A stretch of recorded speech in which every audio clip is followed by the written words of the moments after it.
Hi, everybody. Welcome. I'm so glad that you are with us today, either live or when you're watching this in the recording. This is a really exciting session today, and I'm really glad that you made time to join us, because I know it's not always easy to carve out time to think about self-care and how to manage, really thinking about how we plan and care for ourselves. So for those of you who don't know me, my name is Gabby Conicor. I am mom to a 10-year-old Elliot who has a DEE and co-founder of Deep Connections. Just a quick housekeeping stuff, which is that anyone who's joining, who's not a panelist, you're off camera, you're muted. So don't worry about your blender going or whatever you're doing that in the background to manage your life. We know that most of us are not able to sit still and not be multitasking. So no worries about that. We're glad that you joined us and can be listening in as much as possible. I think today will be a great one to focus as much as you can, because I think this is going to be jam-packed with a lot of really insightful opportunities for us to be thinking about how we prevent burnout. And I will tell you that today is a day when I'm feeling extremely burnt out. So I'm really, really thrilled that this session falls today. It's one of those days where it feels like there's way too much going on. But we're thrilled that we are doing this webinar today, this workshop, in fact, in partnership with our friends at STXBP1 Foundation. And you'll see from the folks joining us today that they are, if any of the folks in the audience know me, you know that the work that I do is also in partnership with my mother. And I'm really thrilled today that we have another amazing mother-daughter duo who are taking us on this journey. I'm just going to introduce you all to them and then hand it over, because I think there's going to be a lot of great discussion. So first of all, Susan Borgerie has a 30-year career that she has been on the journey of. Sorry, just move this thing. As a psychologist, she co-founded Partners in Resilience in Minneapolis, Minnesota, which does training and consulting, and a co-creator of their innovative resilience training program. So very well positioned to doing this workshop with us today. And since retiring, she's collaborated with her daughter, Amelia, to adapt this resilience building program to a variety of other audiences, and really is excited to support rare caregivers in caring for themselves in ways that work despite life's complexity and challenges. She's grandmother to an STXer, Rowan, or Joy Boy, as they call him, an avid amateur photographer, and focused on finding beauty in the world around us, which I love to hear that. And maybe you can teach me. And then we also have Amelia Serafia Dur, who is the mother of Rowan, who's now 11, and was diagnosed at 2.5 with STXBP1 disorder. He's a really delightful boy who spreads joy to all who know him. Amelia is an associate professor and chair of the Department of Social Work at Seattle University, and has a research focus and expertise in the impact of individual and collective trauma. So to bring a bit of joy to her days, she feeds raw peanuts to a variety of creatures wherever she finds them. I love that little tidbit of information. And I just am so thrilled that we have you all with us who have just this incredible experience that you bring to bear for the rare community to help us think about how we manage, how do we make sure that we are seeing this as the marathon that it is and not a day-to-day crisis, which it can be, but how do we best manage that? So with that, I'm going to hand it over to you all to run us through this. I'm really thrilled. And as we're going through, people should feel free to use the chat or the Q&A. We'll get to Q&A at the end. So feel free to drop those in whenever they come to you, and use the chat throughout to engage or to say what resonates with you. So with that, I'll let you take it away, Amelia. Thank you. And thanks so much for the wonderful introduction, Gabby. And thank you all for being here, whether you're here right now or you're watching on the webinar later. I'm really happy to be here talking about preventing caregiver burnout and building resilience. I'm Amelia, and I'm here with my mom, Susan. As Gabby said, I'm a professor and the chair of the social work department at Seattle University, but much more importantly, I am an STXBP1 mom. My son is Rowan, and he will be 12 on Monday. I can't believe it. We got the diagnosis when he was 2. And in my professional life, my research is focused on the impact of individual and collective trauma.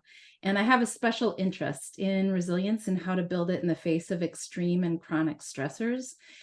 In my personal life, I face those issues myself as a caregiver for a child with complex medical needs and severe disabilities.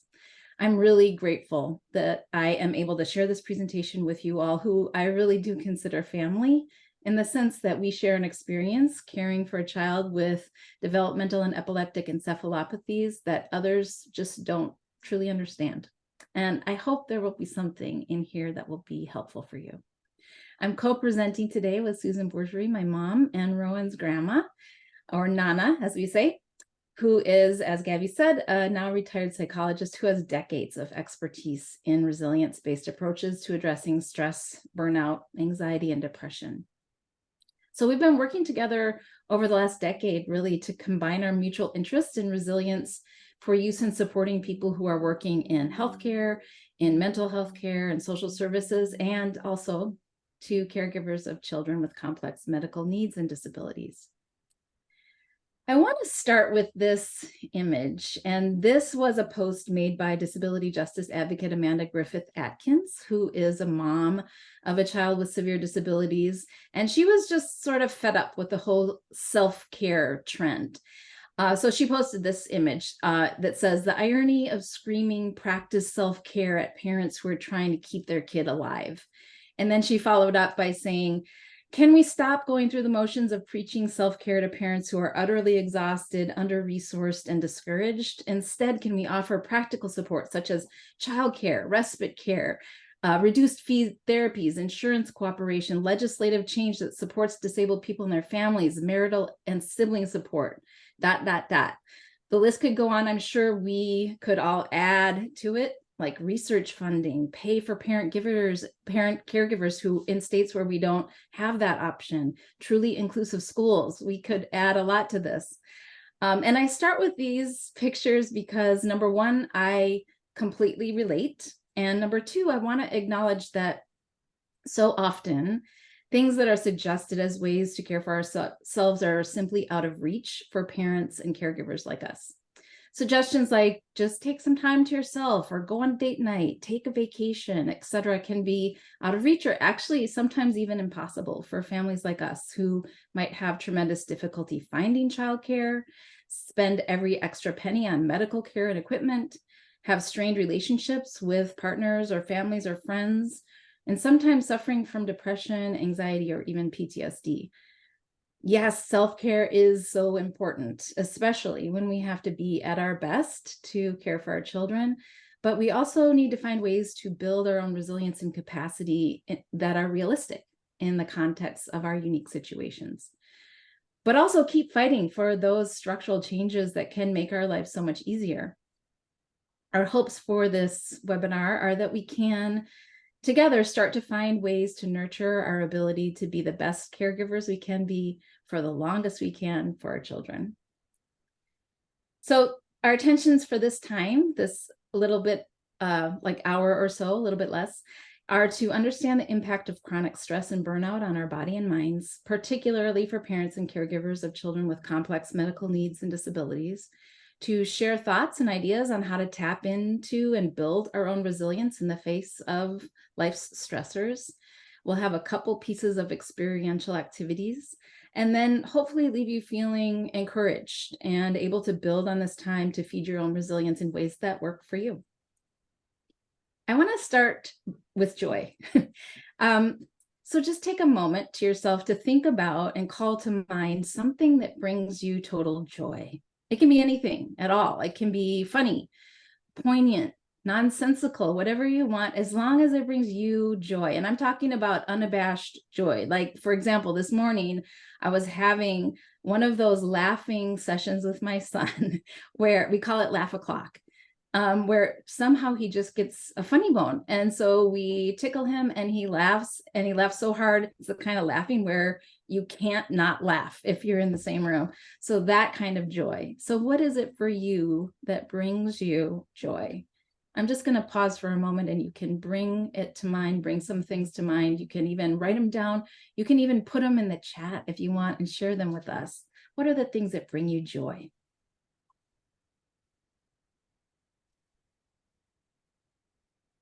We're going to be talking about ways to build resilience today. And one small thing you can do is just more of those things that you just called to mind. So thank you for starting this session on burnout and resilience building with some joy. And I see there's some things in the chat, and I can't wait to look at them.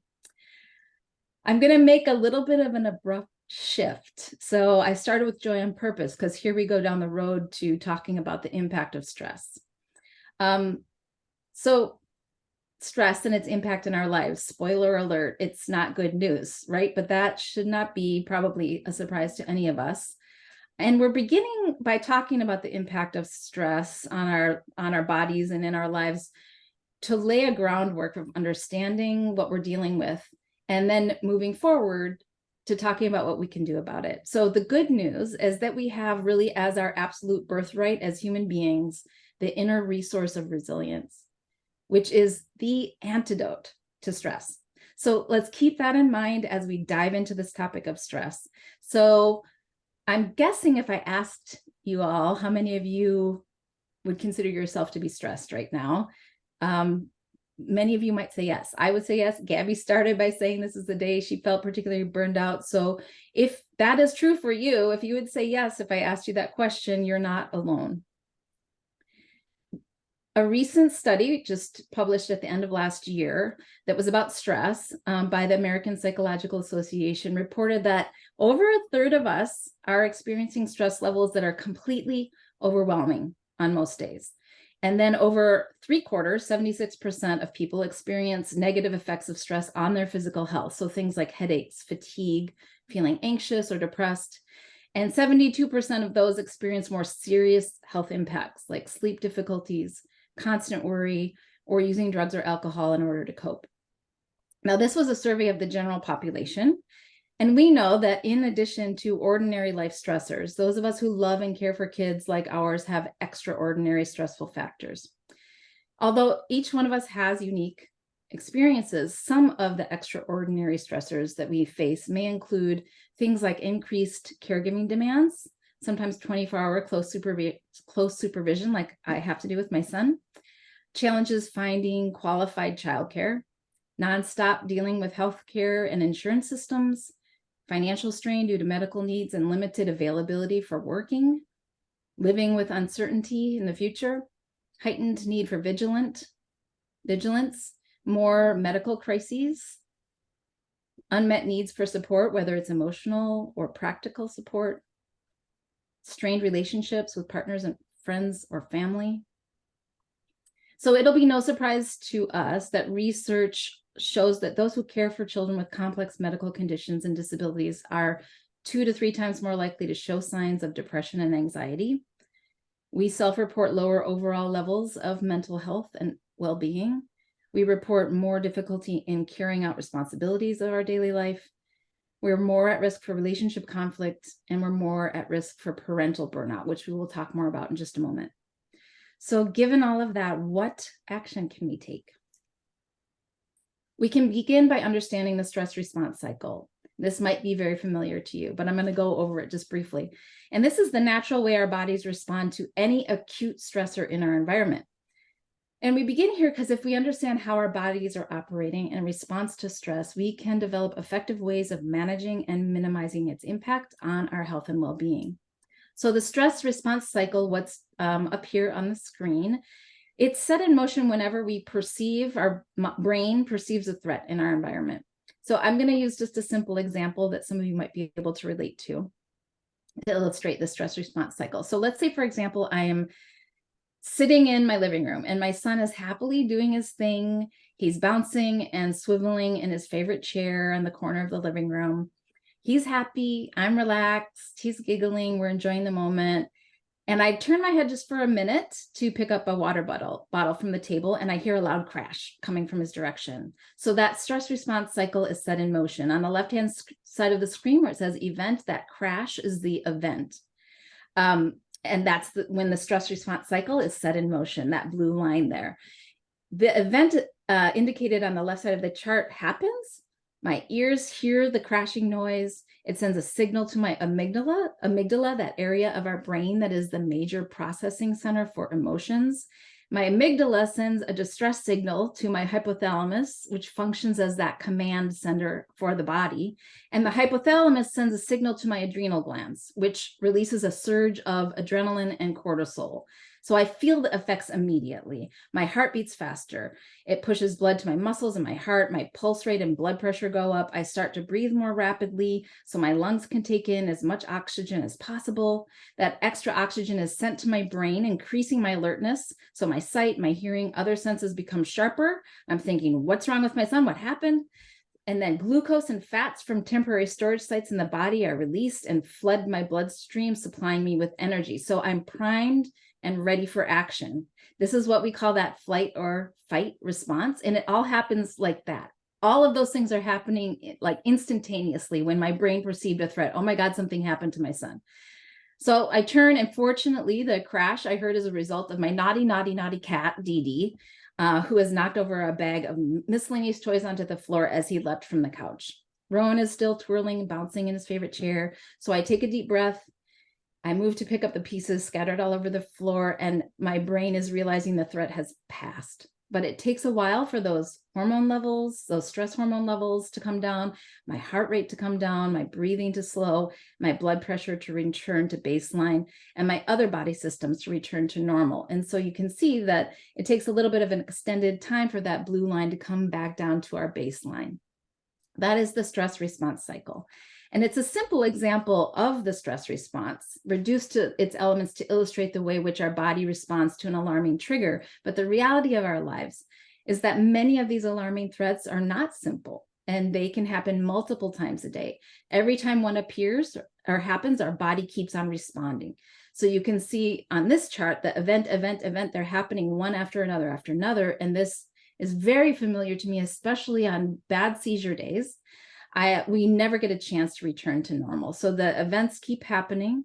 And every time one happens, our bodies keep responding in the same way. So equipping us to fight or flee. And when one stressful encounter piles on top of another in this way, our baseline stress level that we live at becomes elevated. And that's the point which real damage can occur. When we're never coming back down to that baseline, our baseline actually increases to a higher level of stress. So prolonged and excessive stressors result in an overabundance of those stress hormones, of neurotransmitters and immune cytokines. So surpluses of those substances, especially that adrenaline and cortisol, excessive amounts of that from excessive activation can lead to stress-related physical and mental health outcomes. So things that are related to elevated levels of these substances are heart disease, high blood pressure, diabetes, cancer, lung disease, cirrhosis of the liver, and also mental health outcomes like anxiety, depression, and substance abuse. Perhaps the most common stress-related medical or mental health issue experienced is burnout. And we mentioned earlier, parental burnout is a particular category of burnout that is important for us to recognize. And this is a definition from the Child Mind Institute, a state of physical, mental, and emotional exhaustion due to continual demands on inadequate resources. It leaves parents feeling chronically fatigued, often experiencing sleep and concentration problems, and it can lead to depression, chronic anxiety, and illness.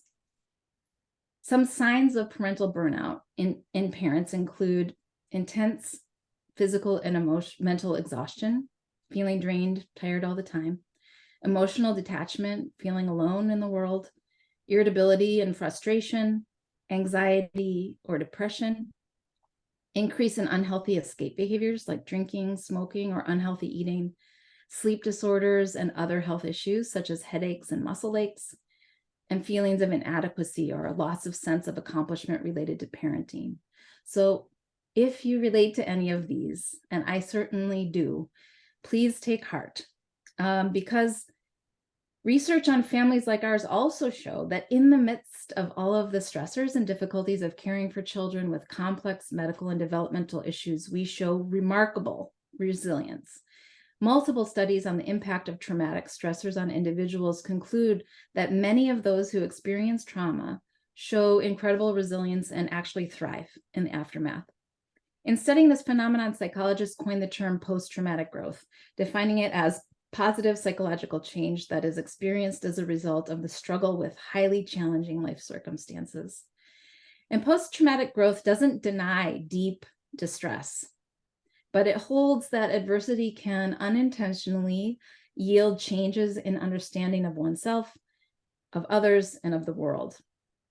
So there's 7 areas of post-traumatic growth that have been reported, and you might recognize some of these in yourself as well as I read them.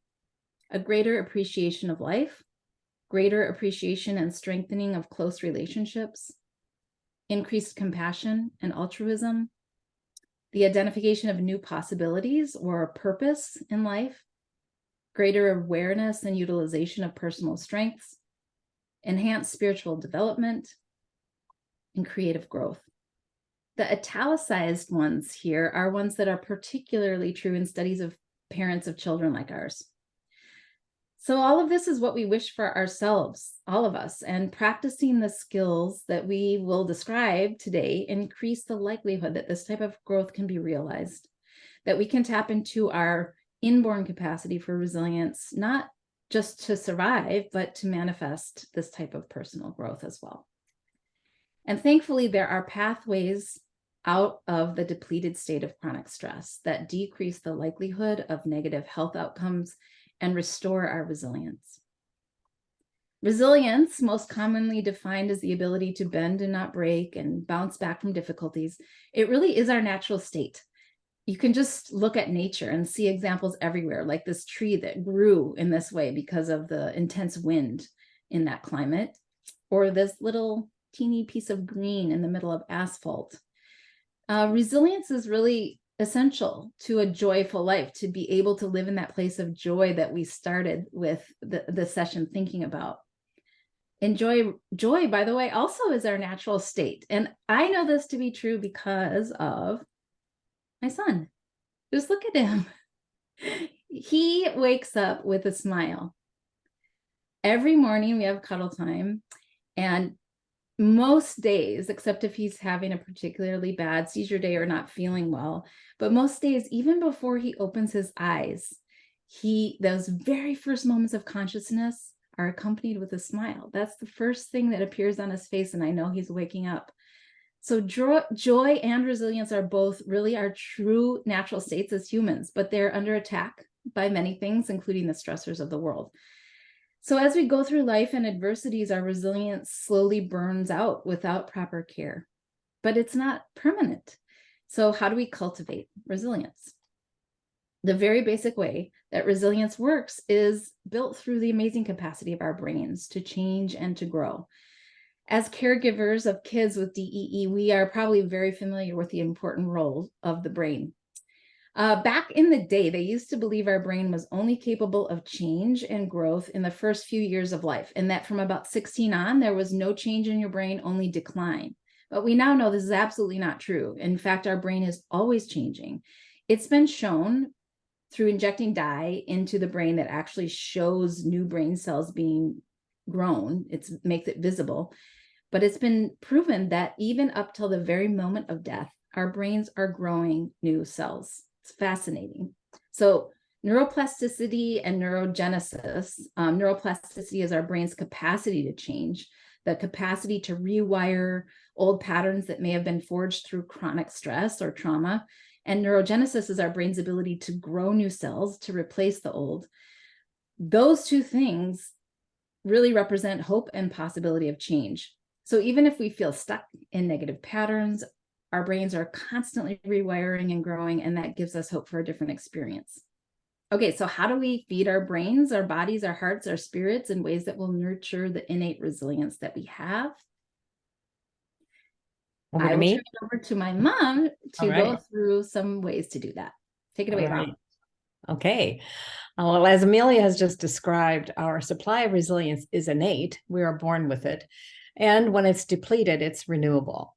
Not all of us will wake up every morning like Rowan, but we can renew and even increase our capacity for responding resiliently to stress.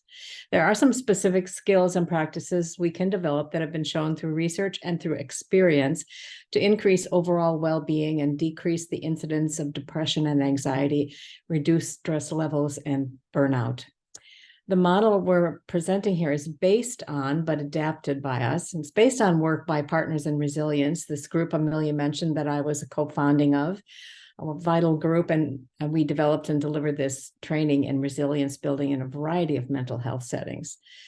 So Amelia and I have been just adapting it, and we'll probably continue to adapt it as we learn more and more about what's happening in particular groups that we care about, like we care about us. I care about you.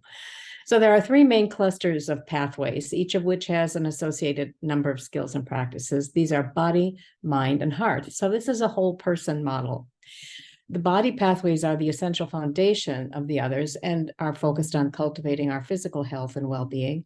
The mind pathways focus on developing skill in managing our thoughts and emotions in ways that enhance our resilience. And the heart pathways are those that focus on building a real authentic sense of who we are and of belonging to and engaging in the world around us. So as I describe these pathways, the skills and practices, I hope you will give yourself some credit for what you're doing well now, and perhaps noting some additional ideas that you might want to explore in the future. And let me just say at the outset, before I go any further, that following these pathways and this whole idea is not a self-improvement program. I have a real distaste for self-improvement programs, and I really want you to hear this. There's no time pressure, no ideal. And as you listen, try to counter any voices in your head with this message, and don't put pressure on yourself to conform or stress yourself trying to get free of stress. So let's begin with the body pathways. The three body pathways are, simply put, nourishing, moving, and resting the body, the basics, right? Food, movement, and sleep, rest. It's foundational. All the development of our resilience relies on a well cared for body, which can, of course, be challenging in our families, hindered by chronic stress and the natural priority we place on our children's physical needs. But as they say at the beginning of every flight, put your own mask on before helping others, right? So let's put them on. Let's really focus on the body pathways. And right now, the first of the body pathways, nourishing. You're probably already overloaded with information on nutrition, and sometimes it's conflicting or contradictory.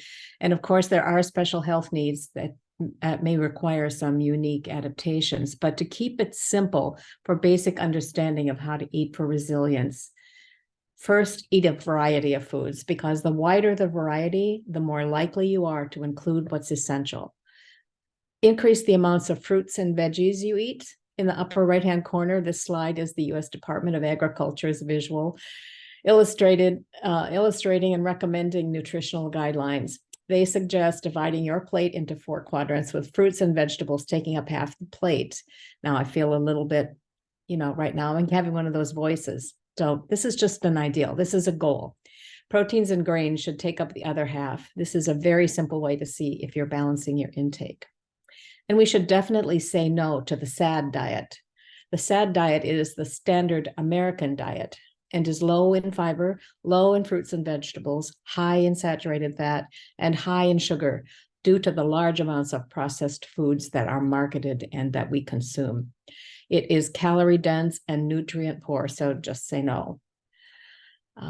Stay hydrated. Make pure water your main beverage. It carries nutrients and oxygen to your cells. It aids your digestion. It normalizes your body temperature and blood pressure. It maintains your electrolyte balance.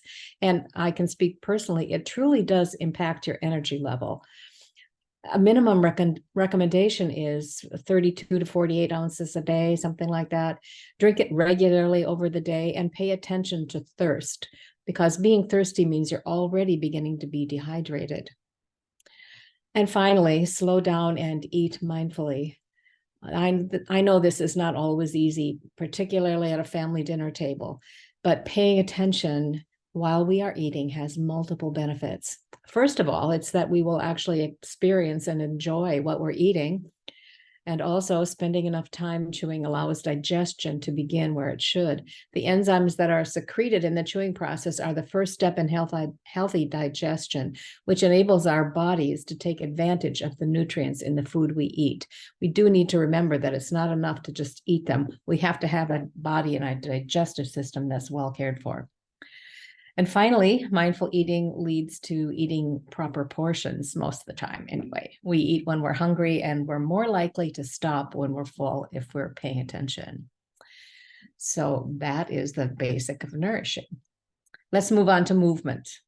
All right, we all know this. It's important that we move regularly and in tune with our own body's needs and abilities, because not one type of movement fits all.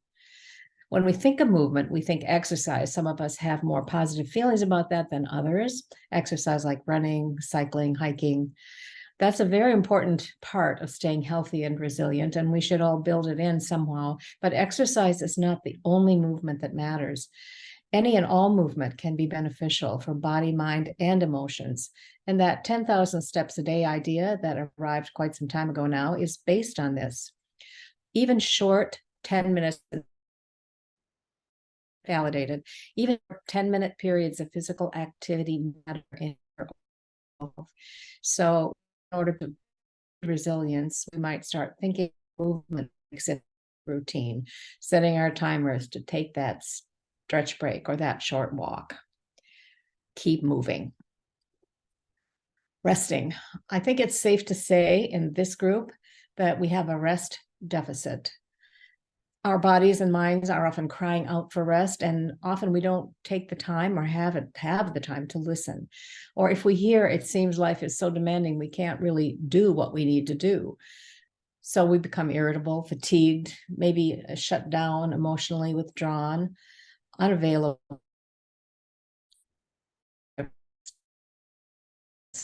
Rest we need sleep. To healthy habits is, but of course, difficult in our families, particularly if your child is like Rowan and has seizures mostly at night. I know Amelia and Steve have had to get very creative with getting sleep, and I'm sure she would tell you they aren't perfect at it. The critical thing is continue to prioritize it, flex when necessary, keep on working to find a way that works for you. But it is possible to get plenty of sleep and still wake up feeling exhausted or drained, because we not only sleep, we need rest. Sleep is one form of rest, and here are some others. And your mind is critical. The tasks of the day require mental energy. You get that afternoon brain fog is a real thing. Yourself down to short tasks, focus and slowing down to rest your mind. Take a movement break. Research shows that even breaks as short as 10 minutes reduced mental and increased subsequent to focus on the task. Rest your senses. It's a busy and stimulus-filled world we live in. So what can you do? Digital detox, or at least turn off notifications, turn off the car radio during the commute, spend some time in nature, learn some form of meditation, plan some quiet time for bedtime, to kind of phase into a more restful time of the day. Take time to recreation. Engage in some creative or recreational activities. Make something. Wake up your inner child and get curious about trying something new. Plan and take outings to new places in your area. Play games. While it may seem that this takes more energy than you have, I think you'll find that it does generate energy and joy. And finally, feed your spirit, your soul. Spiritual activities, connecting with what is beyond the visible, is renewing.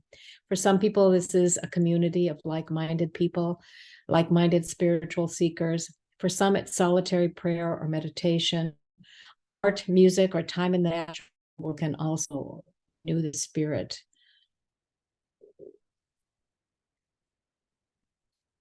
All right, body pathways. Let's just recap these: nourishing, moving, and resting. And you could reflect for a moment, and if you wish, Note something you feel is a strength right now that you are doing a good job of, and perhaps an idea you heard just now that you might want to explore in the future. So just make a mental note of that. And we will move on to the mind pathways. There are 3 mind pathways: settling, in which we work to calm and quiet the mind and focus; emotional resilience, developing emotional resilience, which expands our capacity to manage the full range of human emotions; and cultivating some insight and wisdom to build our competence and trust in ourselves to deal with what life throws at us. So beginning with settling the mind. This is the foundational piece in working with the mind. And, these are things that are usually left out of standard self-care programs. So we want to kind of suggest this might be a new frontier for many of us. The mind is a wild and busy place. It's estimated we have 60 to 70,000 thoughts a day, and 99% of them we've had before. This is how the mind is. The mind creates thought naturally, just like pines create sap. The thoughts appear in a pass, and not all of them are useful. Some are just bits of nonsense. Some of them are anxiety generating and distressing. They can be an obstacle to managing stress, and in fact, they can create their own stress. So learning to sit in the middle of this and to quiet down is essential to clearing the space to do problem solving, effective action, and to manage stress. We can learn to do this in a variety of ways. Quiet moments of reflection and meditation. Training the mind, really, is what we called it in our resilience training program. Just training ourselves in how to skillfully shift the focus of attention, moving out of this thinking mind, which can be so wild, into another realm, either physical movement or the natural world or recreational activity, something that shifts us out of that hobbit wheel that we can get into. One really challenging reality of the human mind is that these very thoughts of our own can be sources of stress alarms that set off that stress response Amelia is talking about. Writer Anne Lamott says, "My mind is like a bad neighborhood. I try not to go there alone." And sometimes it can feel that way. One of the reasons it feels that way is the brain's seems to be built in negativity bias, which is a residue of earlier eons of human life on Earth, when scanning the environment was an adaptive survival mechanism. There's a neuropsychologist I like to read and use, Rick Hansen, who says it well. The human brain is like Velcro for the negative and Teflon for the positive. I'm sure you've noticed that, how many positives it takes to balance out one negative. And the usual result is that we carry an overload of negativity, ruminative thinking that generates stress, anxiety, or depression, and definitely saps our resilience. So I'd like to introduce you to a little sample of a practice called taking in the good.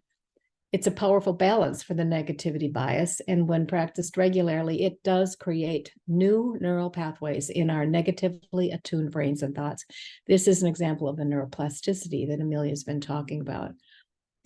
So to practice taking in the good, just scan your mind and bring to it some positive experience you've had, maybe something that's happened recently, something lovely in your environment, a person, friend, a happy memory, something you're grateful for.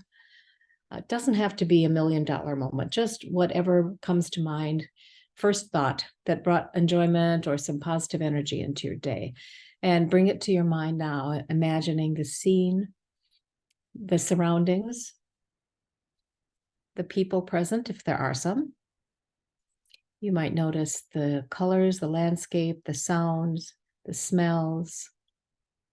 Create as vivid an image as you can.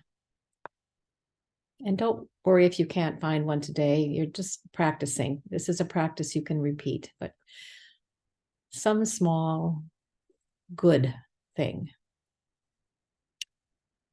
And now for just 30 seconds, see if you can really let yourself relax and sink into this scene. Just focus your attention on it. If your mind wanders, no problem. Just look back into the scene and notice how you feel. Your emotions, your body sensations,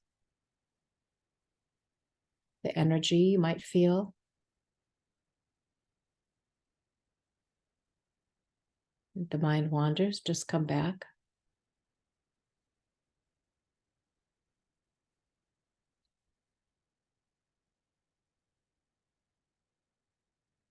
And now try to imagine this memory of the good and the positive energy you're recalling you're feeling as you recall it. Imagine it can just enter into your mind, into your heart, that you can hold it and contain it in yourself. So you're carrying the memory of the past into your present self, just soaking it up, taking that mental picture and absorbing it.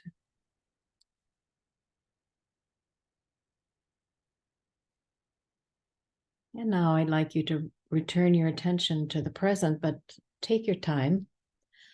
Let this experience of the positive, of the good, linger. And notice how you're feeling now compared to where you were when you started. If you're able to stay with it, I'm quite sure you feel the effect. And if it was a struggle, then just keep practicing. Because while you did this, billions of neurons were firing together in your brain. You were literally creating neural pathways, doing what neuroscientists call neurosculpting. You've been using your mind to train your brain to change your mind for the better. Powerful stuff. The second of the body pathways focuses on developing emotional resilience, which depends on learning skills for living with the incredibly wide range of emotions we feel, many of which are intense and very painful. Emotional resilience requires that we become emotionally fluid and emotionally intelligent. Emotional fluidity is a term that's used to describe our capacity to be open to the whole range of emotions, to be able to feel them as energies in the body, to allow them to emerge, to give them a name, express them in some way, and then let them pass. So emotions really are like weather fronts. You might think of them that way. They move in like a sudden rainstorm that we had here in Seattle last night, and they move on, sometimes leaving a rainbow, which also happened here last night. We can be more resilient if we understand this, if we remember in the middle of emotional storms that all emotions arise, they stay a while, and then they pass. They don't always have rainbows at the end, but we do not live forever stuck in the most painful part of the storm. Emotional intelligence is another skill contributing to resilience. We need to understand what we're feeling and why, because emotions are information that we need, because they tell us that there's something we need to do, or there's something we need to have for ourselves. We might simply need comfort, or we might need to take some specific action that our emotions are clues to. And sometimes if we've done all we can, the only thing to be done is to simply be able to be with the experience and to learn and remember when we're in the thick of it that they will pass. And that depends on our skill in emotional fluidity. All right. And finally, as a result of developing our ability to settle our minds, to observe and manage our thoughts and emotions, we develop a certain insight into our own patterns of thoughts and feelings and actions. And knowing our unique patterns, we can use that to help us guide us in handling life's challenges. So if, for example, I know that I am not a good decision maker when I am hungry, or I know that I have been triggered by something in the news and it's not a good time to take an action, that is the kind of wisdom that comes from understanding myself. And as we continue to successfully do this, we can gain confidence in our own judgment, and we develop that sense of self-efficacy, which is a really important part of resilience. And we can trust ourselves then to act in effective ways and not be tossed about by stress-induced anxiety or confusion. We become our own source of wisdom. So just a quick review here of the mind pathways. We learn to settle the mind, develop emotional resilience, and cultivate insight and wisdom. So you might wish to just reflect for a minute and give yourself some credit for what it is that you are already doing that's skillful in managing thoughts and emotions, or an idea you just heard now that you might pursue in the future.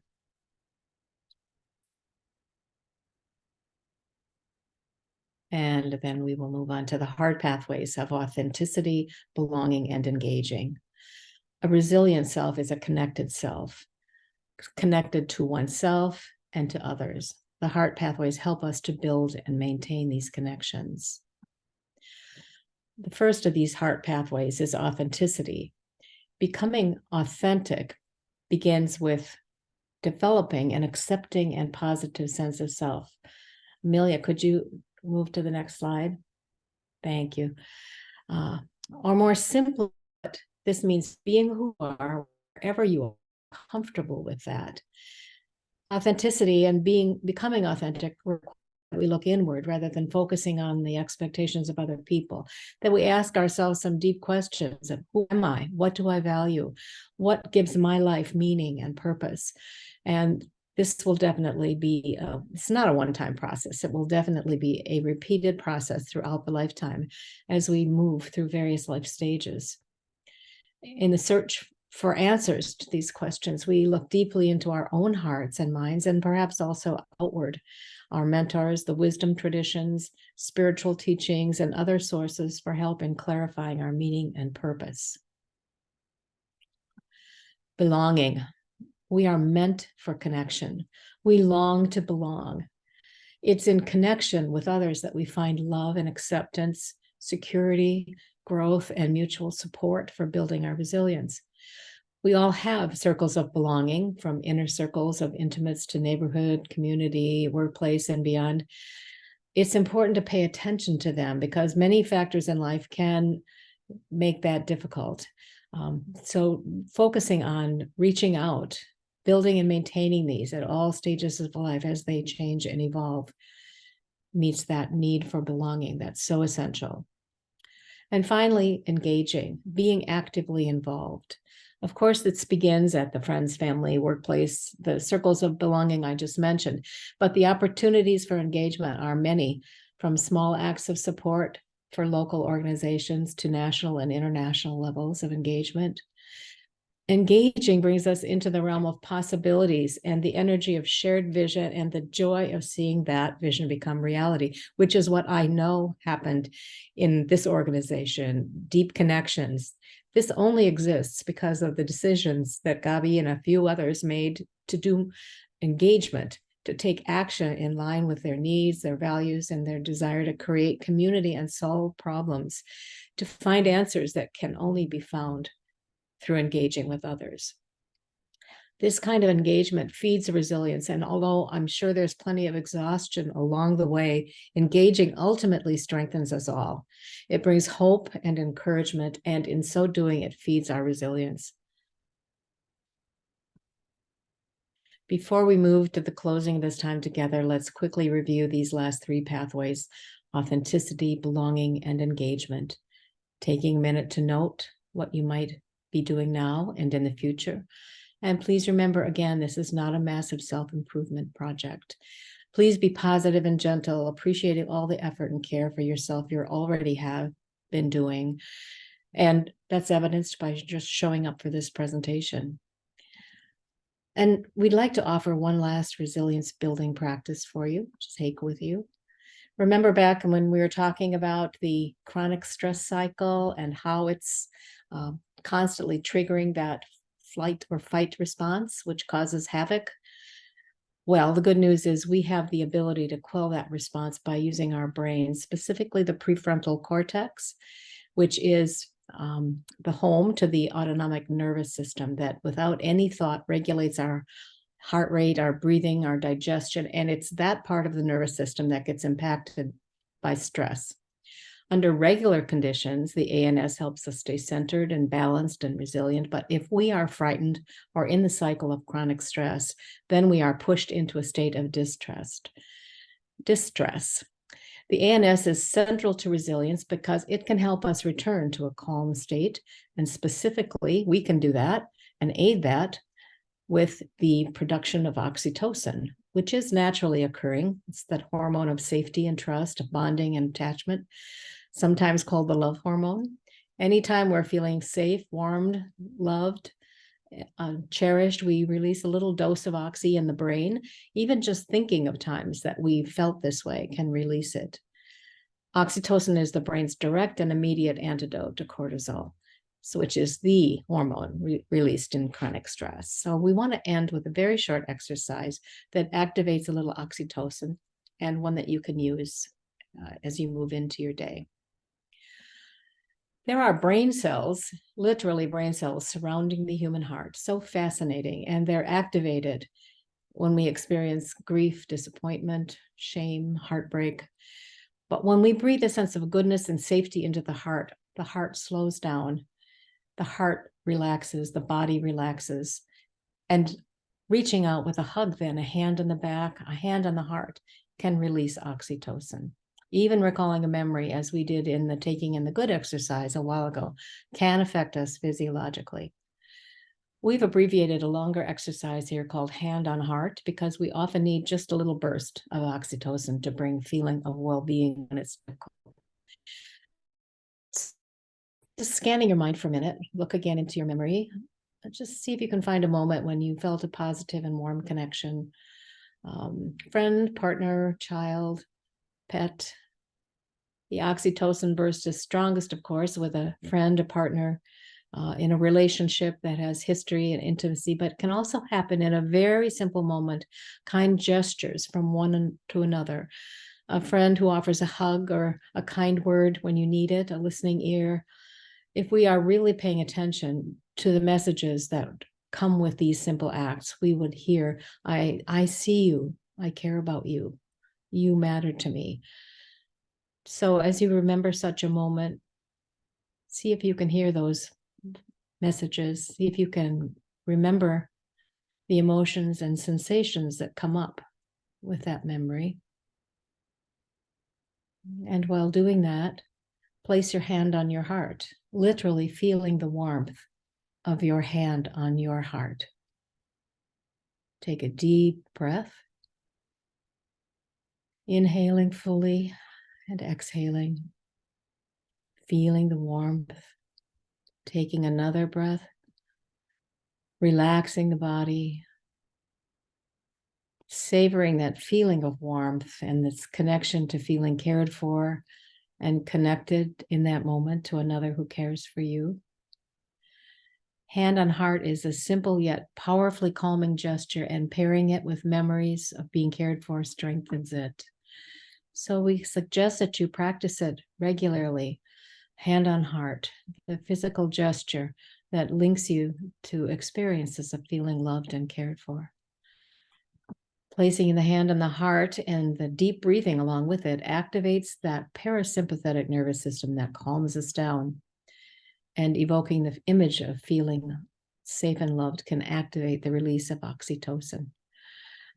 As I was preparing this, I thought, this isn't brain science. This is nothing that special, but actually it is brain science. It's based on a simple activity that shows we understand and pay attention to our body's thoughts and emotions, and it can support us in literally, physiologically in difficult moments. So we hope you can practice and take that with you. Thank you. And are there any questions at this point? I think you can put them in the chat. Yes, people can feel free to drop things into the chat, the Q&A, and we will come around. So we have one person who said, thank you both so much. This was powerful and so on point for our DEE lives. Susan, you mentioned how you and Amelia have been adapting the years of work you did on resilience for families and medically complex children. Can you share some of the ways you have honed a model to the DEE experience? How have we honed the model? Maybe I'll let you speak to that resilience, to that, Amelia. I will say that this was born out of the fact that we were doing this in settings like specifically for social workers. My mother did it a lot for healthcare workers.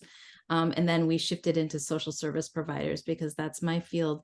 And then I kept noticing things that were not quite the right fit for my experience as a DEE mom.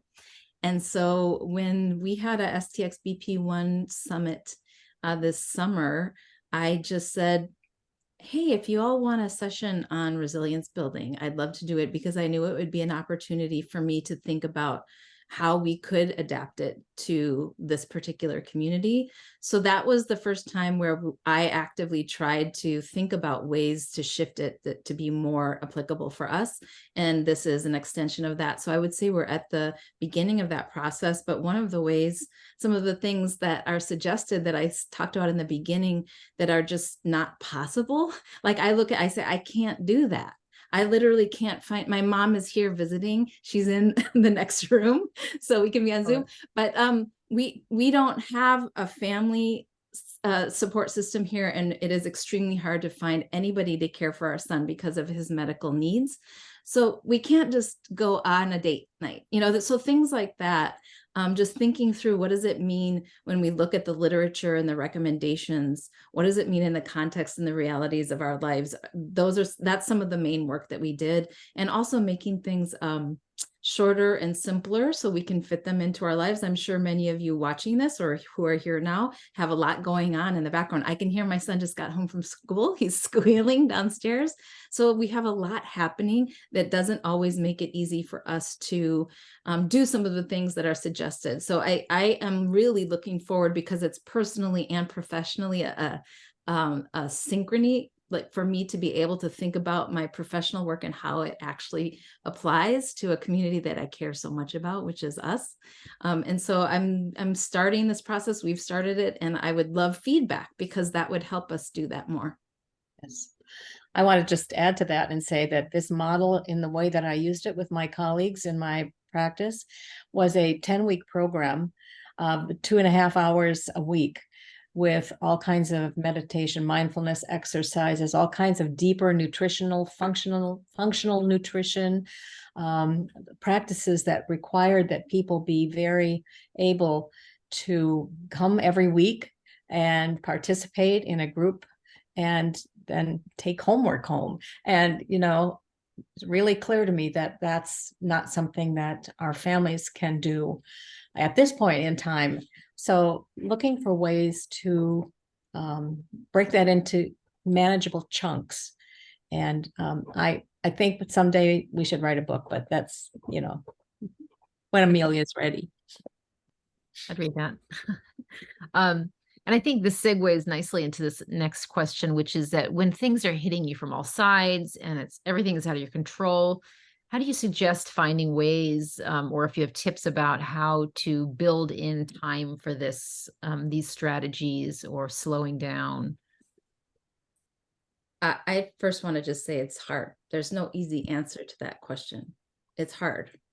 Our lives are hard. Sometimes, and sometimes they're great, and sometimes they're both at the same time. But that thing, like that hand on the heart exercise, and there's longer versions of it, and we'd be happy to provide some resources if anyone would like.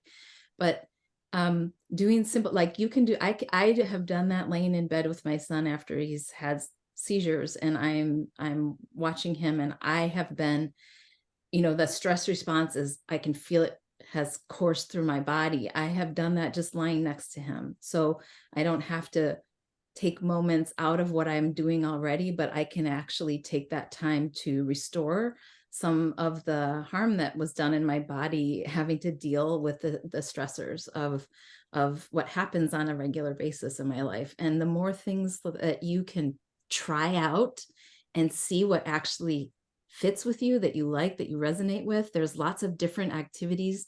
My mom actually co-wrote a workbook about this that you might be interested in, but there's a lot of other things out there. But I will say, sometimes it just doesn't resonate because of the reasons we've been talking about. It just doesn't fit with our lives. But the more things you can try and find the things that you're like, that fits, that makes sense to me, that feels right to me, I can actually incorporate that in my life, and build your toolkit. and just keep trying until your toolkit gets bigger and bigger and it becomes more of a habit. So this thing for me, sometimes I don't even think about it, but it's become an automatic thing that helps my body just come back to that baseline after it's gone into the stress response cycle. I don't have any easy answers, but I'll say that I feel you. I'm with you. You're not alone. I do want to add that it's really difficult to do it alone, and that if there's someone in your world, or even someone that you reach out to who's not in your immediate world. I remember when Amelia first moved out here. Do you remember how I used to email you every day? What are you doing that's good for you today? Or what's your best memory today? We had this thing going. And if you have a person in your life like that, who you can say, I'm trying just to slow down when I eat, or I'm trying to take breaks when my body is telling me, I'm trying to start learning how to get up off from the desk, or I'm learning how to maybe slow down. Somebody you can share those things with who gets your life, and can remind you or encourage you, and not feel like you have to take it on alone. Yeah. I mean, some of the stuff I really appreciated the prompts to stop right now. And I mean, people can come back to this potentially, as a resource, this is an ongoing resource. But I mean, I think for me, some of the things that came up is just thinking about how, life is so intense and busy. Like when I'm washing syringes, one of the things I hate doing most, it's like finding a time there to maybe do breath work while I'm doing the syringes, or call a friend, like to have that connection, thinking about, because our life doesn't stop. That question was spot on. It's like, you're always getting it from all sides. So it's like, how do you integrate it? And so those are some things that came up for me personally. And and just remembering, I think for a lot of us, you brought up about how our relationships are strained, or, in this space, partners, it's hard to find time to connect and be together. But, like my husband and I, we almost never have time. We're in the same room together because he has to live on a night schedule and I live on a day schedule. So it's like, and I think he's listening. So hi, hon.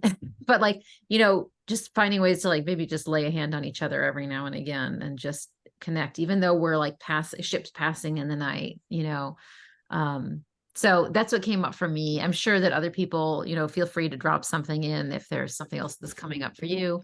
But, I think this is such a this to me feels like a start, and I don't know if others, have anything that's coming up for them, but I felt like you guys are starting to do an incredible job. I felt like my life when you were doing this. It didn't feel like I had to take this resource and kind of, square peg it into a round hole, because you guys are really adapting it for, this continuous stress that we live in, right? It's not PTSD. I always feel like it's continuous stress, disorder. So, it feels like you're on the right path, in terms of, how I took it. And I started the session by saying it was a really stressful day and I felt overwhelmed, and I'm ending the session feeling very different. So I thank you for that. And I'm really grateful that you all took the time, that the team at STXBP1 Foundation brought this to us at Deep Connections to share with the wider DE community.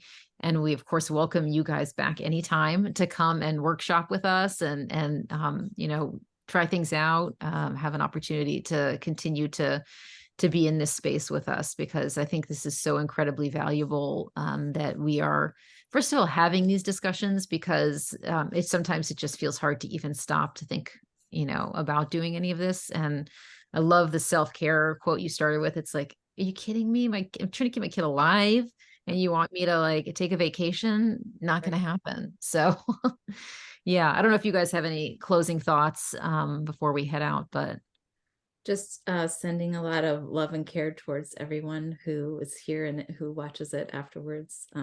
My heart is with all of you.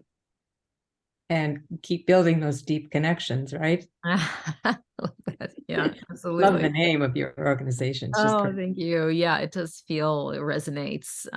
Well, I'm so grateful to you all for coming. I know that we are not ending here totally. We also, on October 24th at 5 p.m. Eastern, will be hosting a session with Susan and Amelia, where we can be in discussion. We'll all be, if you want to be on camera, you can be on camera, you can be off camera, but an opportunity to connect and chat, and really find a way to workshop together, thinking through this, asking questions, engaging more. So we really hope that you will join us for that. I want to give a shout out to Ann Thompson Heller, who's been helping us to build out these resources and will be helping manage the chat that day.